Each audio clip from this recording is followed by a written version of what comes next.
This is a quotation from Soren Kierkegaard's 1849 book, The Sickness unto Death, as translated by Walter Lorry in 1941. It's on page 171. One commonly thinks that there is a certain age which is especially rich in hope, or one talks about being or having been, at a certain period or a particular moment of one's life, so rich in hope and possibility. All this is merely human talk, which never reaches the truth. All this hoping and all this despairing is not yet the true hope and the true despair. The decisive thing is, that for God all things are possible. This is eternally true, and true therefore every instant. This is commonly enough recognized in a way, and in a way it is commonly affirmed.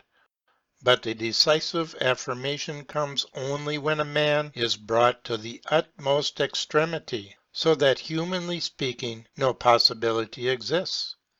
Then the question is whether he will believe that for God all things are possible, that is to say, whether he will believe. But this is completely the formula for losing one's mind or understanding.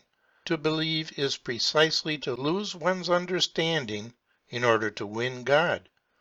Suppose it occurs as follows.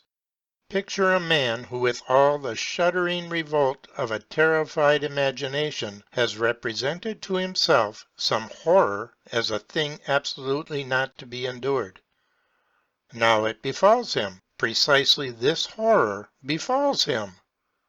Humanly speaking, his destruction is the most certain of all things, and the despair in his soul fights desperately to get leave to despair, to get, if you will, repose for despair, the consent of his whole personality to despair, so that he would curse nothing and nobody more fiercely than him who attempted to prevent him from despairing.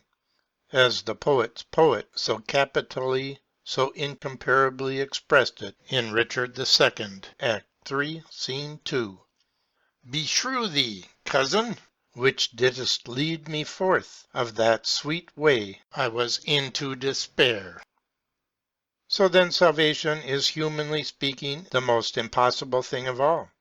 But for God all things are possible. This is the fight of faith, which fights madly, if one would so express it, for possibility. For possibility is the only power to save. When one swoons, people shout for water. Oh, de Clown! Hoffman's drops. But when one is about to despair, the cry is, procure me possibility. Procure possibility. Possibility is the only saving remedy.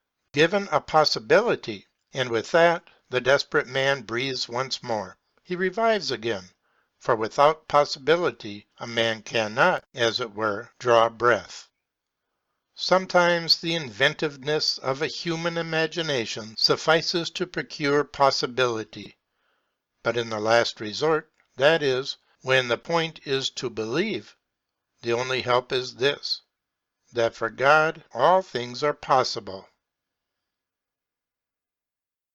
That finished up on page 172.